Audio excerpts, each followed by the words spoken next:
Nós estamos numa série de estudos, encontros com Jesus, falando sobre o Evangelho de Mateus, Evangelho de Marcos, Evangelho de Lucas e João. Estamos passeando nos Evangelhos, vendo histórias de pessoas que tiveram um encontro com Jesus.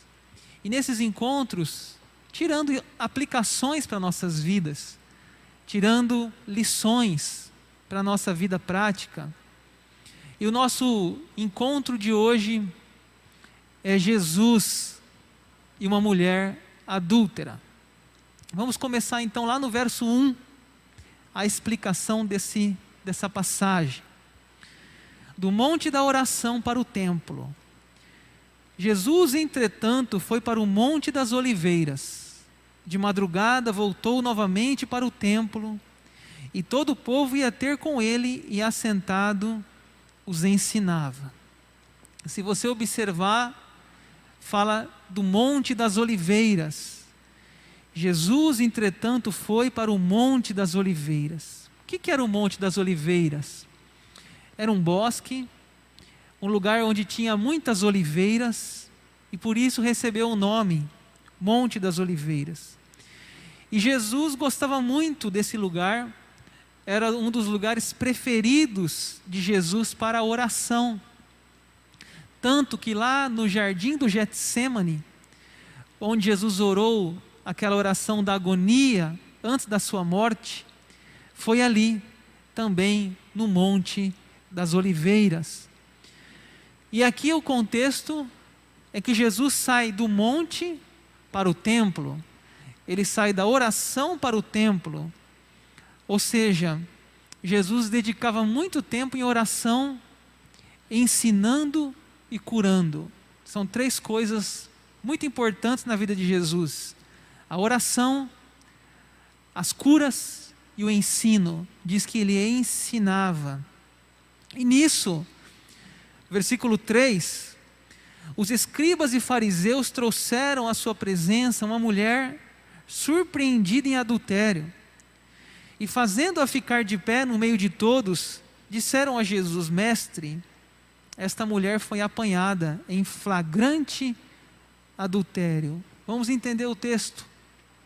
Jesus saiu do monte da oração para o templo. E ele está no templo ensinando. Nisso chegam os escribas, chegam os fariseus, com uma mulher surpreendida, diz a Bíblia, surpreendida em adultério. Diz aqui, apanhada em flagrante adultério. O que é um flagrante? É quando é pego no momento do furto, no momento do delito. Foi pego em flagrante. Ou seja, não tinha como ela negar. Ela estava numa cama de adultério.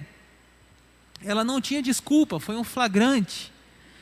Ela estava tendo envolvimento com outro homem que não era o seu esposo. Ela foi pega em adultério, em flagrante adultério. E você sabe que um dos 10 mandamentos é não adulterarás. Não adulterarás. E na lei de Moisés, dizia que se uma pessoa fosse pega em flagrante adultério, ela era passível de morte, de pena de morte. E assim, os fariseus estão levando essa mulher até Jesus, querendo que Jesus cumprisse a lei de Moisés, mas esquecendo da misericórdia.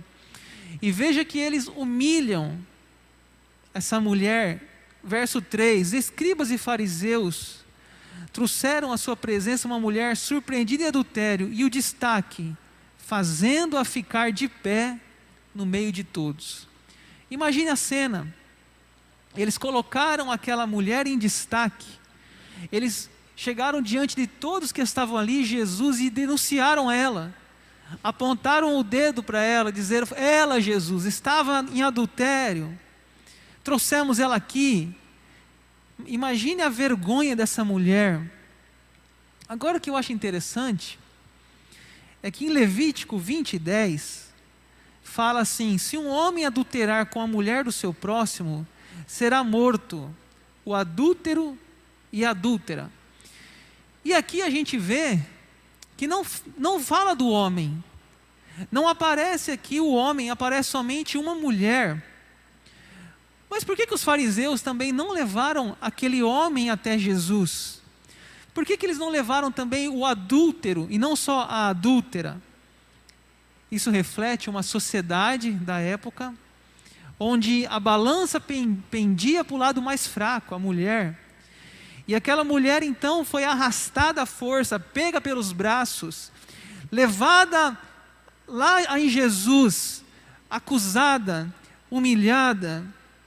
Eles não viram um ser humano, não viram uma pessoa, não viram uma mulher, eles viram como um caso, eles viram como uma em uma multidão, e colocaram ela diante de todos, no meio de todos, em pé, no meio de todos. E qual a acusação?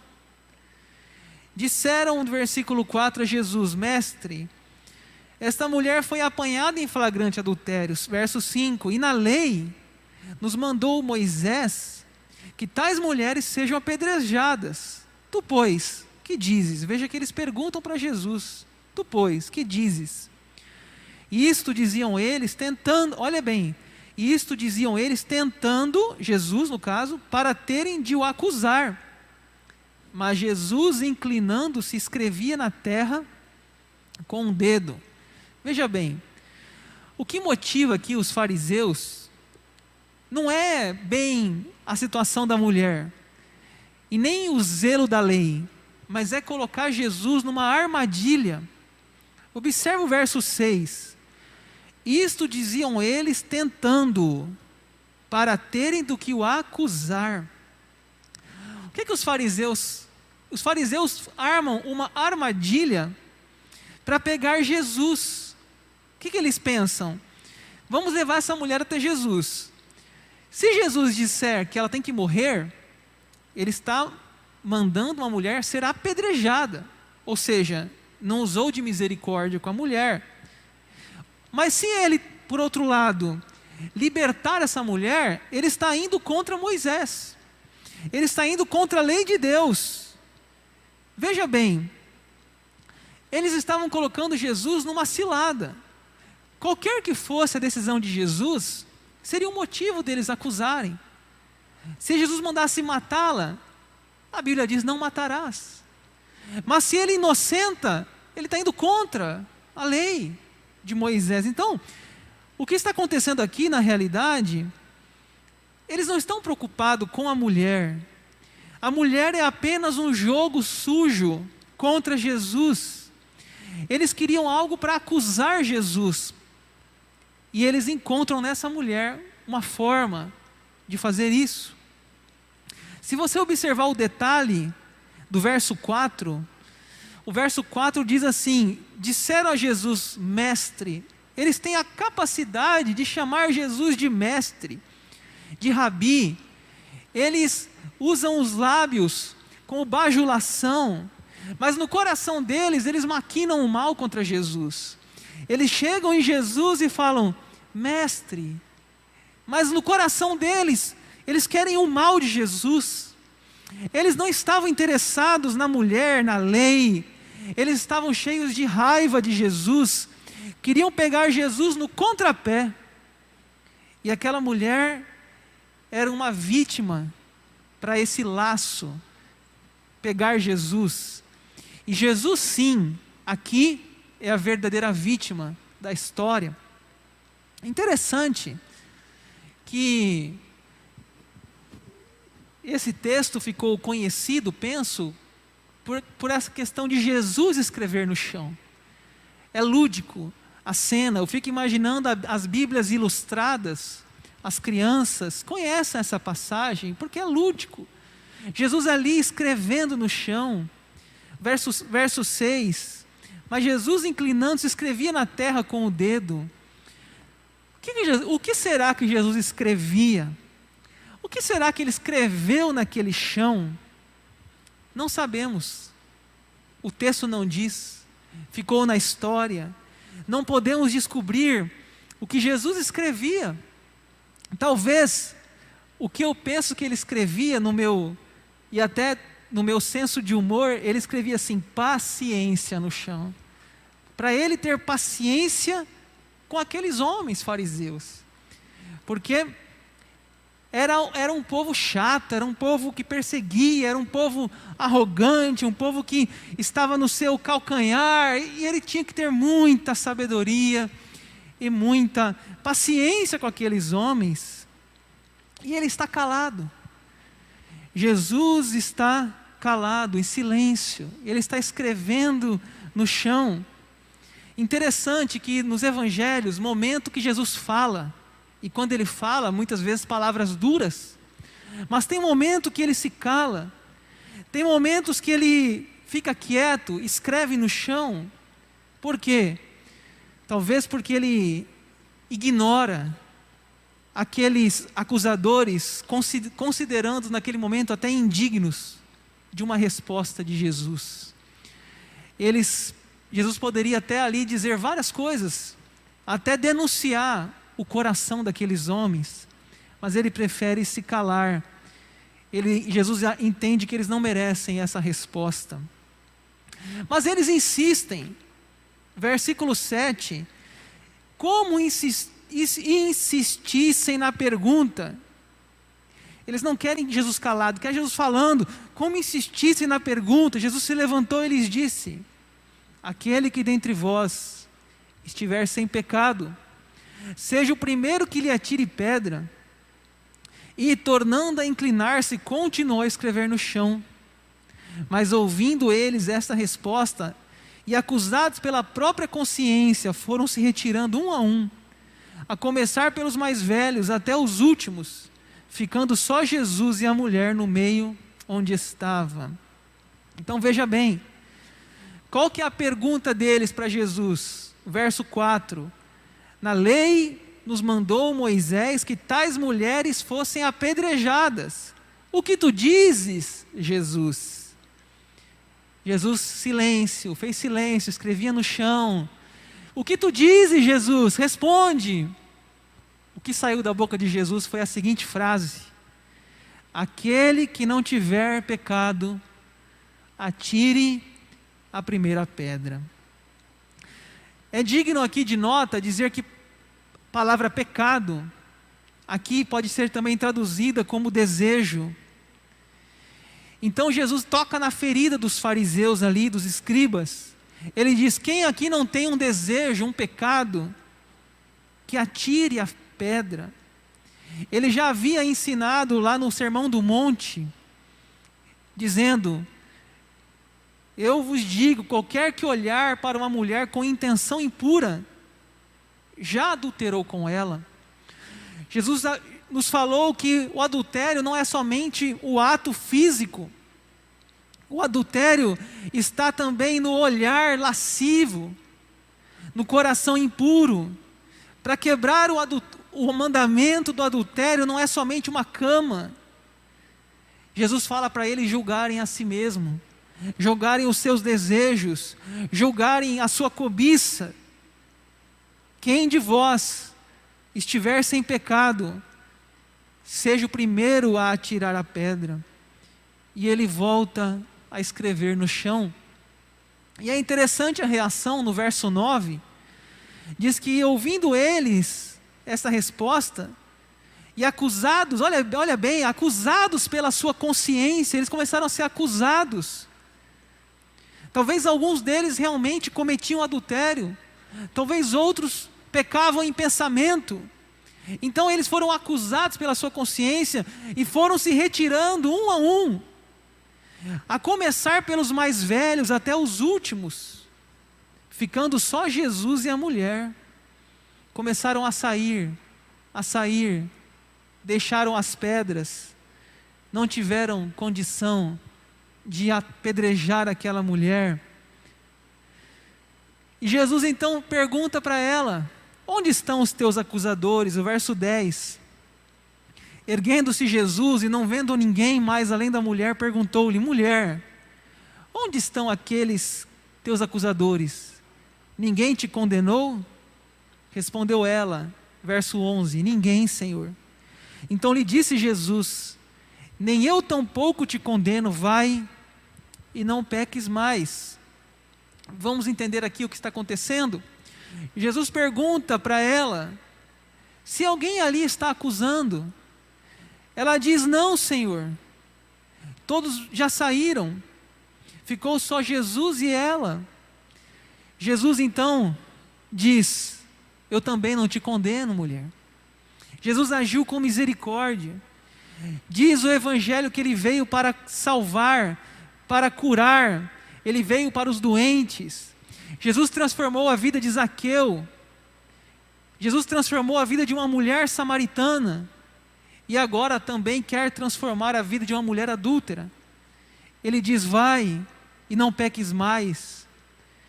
Aquela mulher merecia morrer, uma pena de morte, mas Jesus preferiu dar uma segunda chance. Ele disse: nem eu te condeno, vai e não peques mais. Agora, interessante isso aqui, vai e não peques mais. Veja que Jesus não está autorizando aquele pecado do adultério. Veja que Jesus não está diminuindo a gravidade daquele pecado, porque o que ele diz: não peques mais. Ele deixou claro, ele mandou ir para casa, mas não como se ela não tivesse feito nada. Ele disse: não peques mais. Hoje há uma ideologia de um Jesus, paz e amor. Faça tudo, desde que haja amor. Tudo é lícito, tudo é normal. Mas não é isso que Jesus está dizendo. Se você interpretar esse texto achando que tudo é lícito, que você pode viver em camas de adultério, isso é normal, não é isso. Ele deixou claro aqui, ele disse: eu não te condeno, vai e não peques mais. Jesus sabia bem a gravidade do que aquela mulher havia cometido. Jesus sabia bem não só a gravidade, mas as consequências de um adultério. E eu queria que, antes de ir para o final, falar um pouquinho sobre as características do pecado. Eu não vou entrar aqui no tema adultério, mas queria falar no tema geral, para que você pudesse pensar nisso, para que você entendesse a gravidade de um pecado, a gravidade de um adultério, a gravidade de coisas que podem trazer prejuízos para nós agora e no porvir. Então, a primeira característica do pecado é que o pecado é universal. Foi como Jesus falou: quem não tem pecado, atire. Todos pecamos. Pecamos em pensamento, pecamos em ação. Muitas vezes até idosos, crianças também pecam. Crianças também têm crueldades. Crianças também, diz a Bíblia, nascem com coração perverso. Não importa qual a sua raça, nacionalidade, todos somos pecadores diante de Deus. Isso é importante a gente entender. Mas o pecado não é só universal, o pecado é irracional. Quantos casamentos foram destruídos por causa de uma noite de adultério? Quantos lares foram quebrados? Quantos filhos nasceram com problemas emocionais? Porque vieram de uma família despedaçada. Porque um pai ou uma mãe, por uma noite de prazer, trocou um casamento. O que falar do uso de drogas, que tem destruído tantas vidas, tantas famílias, tantas pessoas lutando numa casa de recuperação para saírem das drogas. Jesus sabia das consequências do pecado, por isso ele disse: não peques mais.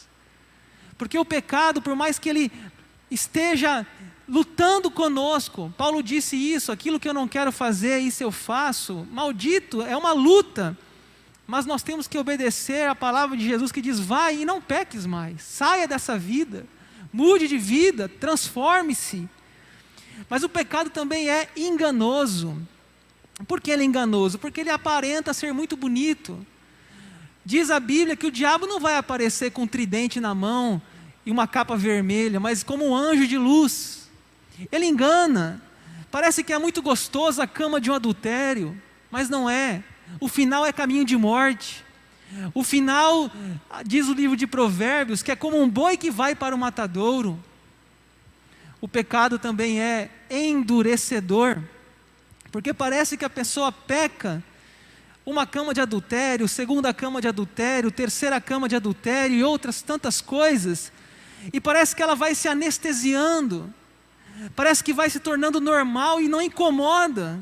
O pai chama atenção, o filho chama atenção dos pais, o pastor chama atenção, os amigos, mas o coração está endurecido, o coração parece uma pedra. O pecado, além de endurecedor, o pecado é escravizador. Diz João 8, o que comete pecado é escravo do pecado. Porque assim a pessoa se torna como se fosse um escravo, uma corrente espiritual, está invisível nas suas mãos, no seu pescoço. Tem uma história aqui, de um evangelista, que antes de se converter ao evangelho, era um beberrão. E um dia ele chegou em casa, depois de 10 dias na bebedeira, encontrou o seu filho morto no braço da sua esposa. E cheio de remorso, disse assim: eu nunca mais vou beber, nunca mais colocarei uma bebida na minha boca. Jurou com lágrimas que não voltaria a beber, mas depois de 2 horas do funeral do seu filho, já estava completamente bêbado. É assim o pecado, escraviza. Muitas pessoas têm dificuldade de sair dessa vida. Muitos que estão nas camas do adultério têm dificuldade de vencer esse mal. E o pecado não é só escravizador, o pecado é degradante. Por que degradante? Porque ele vai mostrando uma degradação da pessoa. Aquela moça que antes bonita, antes inocente, hoje é vulgar, hoje é sensual, está suja. Aquele homem que antes se vestia de maneira adequada, que falava bonito, hoje está deitado no próprio vômito, dentro de uma casa, pedindo ajuda para sair daquele vício. O pecado é assim, degrada, destrói. E o pecado também ele é pervertido. Ele não é bonitinho, e nem divertido, é pervertido, é feio, é vil e é mau. Jesus disse para aquela mulher: vai e não peques mais. Chega, pare de pecar, mude, transforme-se. Essa foi a oportunidade que ela teve de um recomeço. Eu encerro. Aquele dia, um tribunal estava preparado. Estava ali os juízes, os fariseus, os escribas, a mulher no centro, em pé, diante de todos. Mas esse julgamento teve que ser adiado. Eles começaram a sair, um por um, porque o verdadeiro juiz, Jesus Cristo, olhou com misericórdia para aquela mulher. Não sabemos o que aconteceu com essa mulher. A Bíblia não fala. Não sabemos o que ela fez depois desse encontro com Jesus. O que sabemos é que Jesus demonstrou simpatia, bondade, e Jesus deu a ela uma nova oportunidade. Ele disse: vai e não peques mais, recomece, esqueça o que passou, esqueça o passado. Diz a Bíblia: aquele que está em Cristo é nova criatura. Vai e não peques mais.